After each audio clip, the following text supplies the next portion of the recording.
अब प्रश्न पूछा जा रहा है कि जीवन का उद्देश्य क्या है? जीवन का उद्देश्य क्या? बहुत कर्म कर लेना जीवन की सार्थकता नहीं। यदि बहुत कर्म करने के बाद भी जन्म मरण का चक्कर चलता रहा तो जीवन की सार्थकता नहीं होगी। भगवान शंकराचार्य ने लिखा है ना, पुनरपि जननम पुनरपि मरणम पुनरपि जननी जठरे शयनम। बार बार यदि 84 का चक्कर लगता रहा और हम बहुत कर्म करते रहे, लोग कहते बहुत कर्मठी है, नहीं, कर्म करते रहते यदि हमको बोध नहीं हुआ तो यह 84 का चक्कर बार बार आना जाना लगा रहेगा। यदि तत्व ज्ञान नहीं हुआ तो जीव का उद्देश्य है तत्व ज्ञान। तो अब प्रश्न उठता है, यदि हमारा उद्देश्य तत्व ज्ञान है तो तत्व किसे कहते हैं? वह तत्व कौन सा है जिसका ज्ञान हमको करना है, बोध होना है? तो उस तत्व को बहुत प्रकार से लोगों ने कहा है। एकम सद विप्राह बहुधा वदंती। वह तत्व एक है लेकिन उसको कई प्रकार से लोग कहते हैं, कई प्रकार से लोग जानते हैं। कोई सगुण कहता है, कोई निर्गुण कहता है, कोई अजन्मा कहता है, कोई किसी रूप में देखता है, कोई किसी रूप में देखता है। जैसे आकाश से गिरा हुआ जल विभिन्न मार्गों से बहता हुआ अंत में सागर में चला जा। आकाशात् पतितम तोयम यथा गच्छति सागरम सर्वदेव नमस्कारः केशवम प्रति गच्छति। वो वही तत्व है जो विभिन्न नामों से पुकार, जिसको भगवान शंकर ने मैया पार्वती को समझाते हुए कहा, सगु नहीं आगु नहीं नहीं कछु भेदा, सगु नहीं अगु नहीं नहीं कछु भेदा। गावहि मुनि पुराण बुध भेदा, गावहि मुनि पुराण बुध भेदा। अगम अरूप अलख अज जोई, अगुण अरूप अलख अज जोई। भगत प्रेम बस सगुण सोई, भगत प्रेम बस सगुण सोई। भगवान शंकर ने कहा, देवी वही निर्गुण है वही सगुण है, वही निराकार है वही साकार है, वही अव्यक्त है वही व्यक्त है, वही विराट है वही सूक्ष्म है, वही सृष्टि के कण कण में विद्यमान है। आवश्यकता पड़ने पर निर्गुण से सगुण हो जाता है। भगत प्रेम वश सगुण सो होई।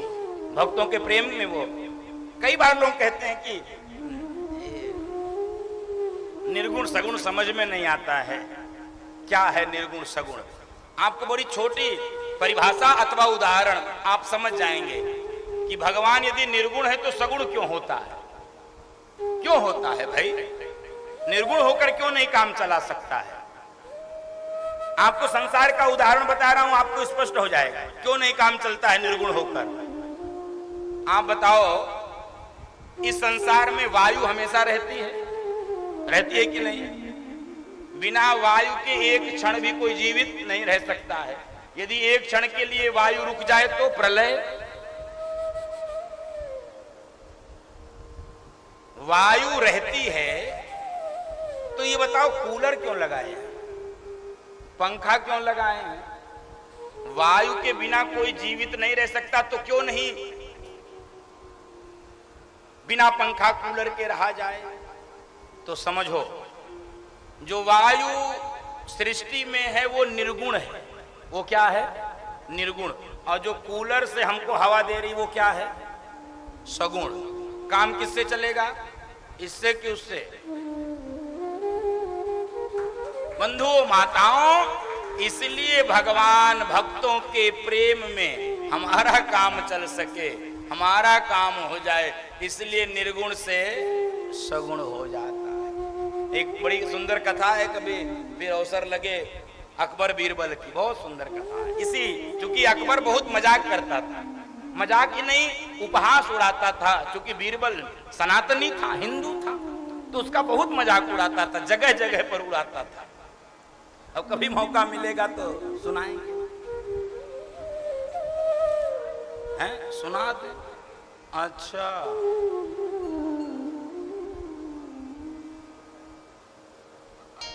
बंधु माताओं, हमारे जो सनातनी पूजा पद्धति है उसको लोग समझ नहीं पाए। कोई कहता हम पत्थर पूजते हैं, कोई कहता हम पेड़ पौधा पूजते हैं। पूजते ही हैं, माँ तुलसी यहाँ रखे होंगे, तुलसी माँ का वृक्ष रखा हो है। तो अकबर बीरबल जा रहे थे, तो बीरबल ने देखा माँ तुलसी का वृक्ष, तो प्रणाम किया। तुलसा महारानी नमो नमो, तुलसा महारानी नमो नमो, हरि की पटरानी नमो नमो, हरि की पटरानी नमो नमो, तुलसा महारानी नमो नमो। बोल तुलसा महारानी की जय।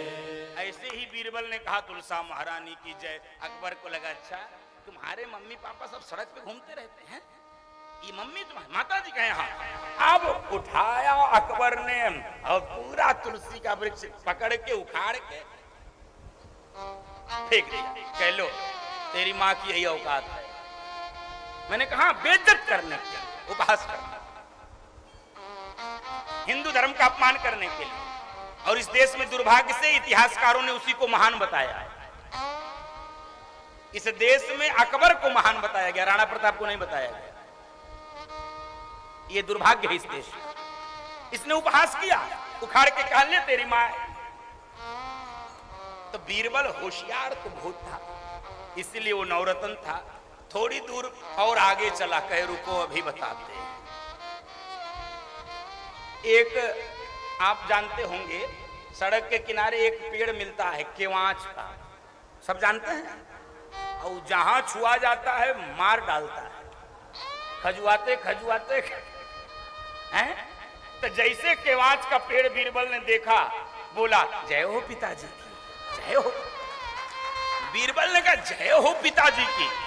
तो अकबर ने कहा ये तेरा पिता है? कहे हाँ हाँ सरकार, जहां पनाह ये मेरे पिता है। कहा अच्छा रुक जा, तेरी माँ की तो हमने हाल ले ली, तेरे पिता का भी लेता हूं। अब केवांच के पेड़ को जाके पकड़ के उखाड़ा, और उखाड़ के जब फेंका, हे भगवान, पूरे रास्ते खबर खबर खबर।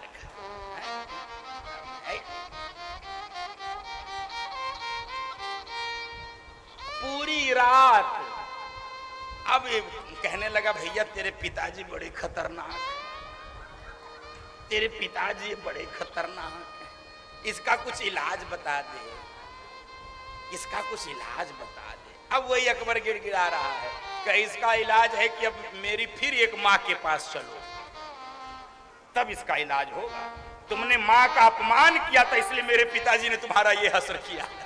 ये हाँ बीरबल ने कहा तूने मेरी माँ का अपमान किया था, इसलिए तो मेरे पिता ने, प्रकृति को हमने अपना कितना सम्मान दिया है, आप कल्पना करिए। तो पिताजी ने जब इनकी खबर ली तो बीरबल से कहे हमको जल्दी मुक्ति दिलाओ, नहीं तो प्राण चला जाएगा। तो बीरबल ने कहा चलो क्षमा मांगो फिर एक मैया के पास। तो किस मैया के पास ले गया? गाय मैया, गौ माता के पास ले गया। कहे अब इनका अपमान किए थे तुलसी माता का, तो चलो इनसे माफी मांगो। गौ माता के पास इनके कान पकड़वा जा, और कहा सुनो दवाई भी इन्हीं के पास है, इन्हीं का गोबर उठाओ, गोबर उठाओ पूरे शरीर में पोतो। इसीलिए आपने भागवत में भी अभी सुनेंगे, भगवान कृष्ण को कभी भी कोई रोग लगता था तो मैया यशोदा गोबर से, गाय के गोबर से, ये हमारे यहाँ उसको पंचगव्य कहा गया है, गोबर से पूरा शरीर में लेपन करवाया और कहा कि सुनो, अब एक और मैया के पास चलो, वह तुम्हारा समूल नाश करेगी। तो ले गया और यमुना मैया में इनको डुबकी लगवाया और फिर उनकी खुजली समाप्त हुई। ये हमारे धर्म की विशेषता है बंधु माताओं, ये सनातन की शक्ति है, ये ताकत। बोल भारत माता की जय, सत्य सनातन धर्म की जय, हिंदू धर्म की जय। हाँ, ये है ताकत।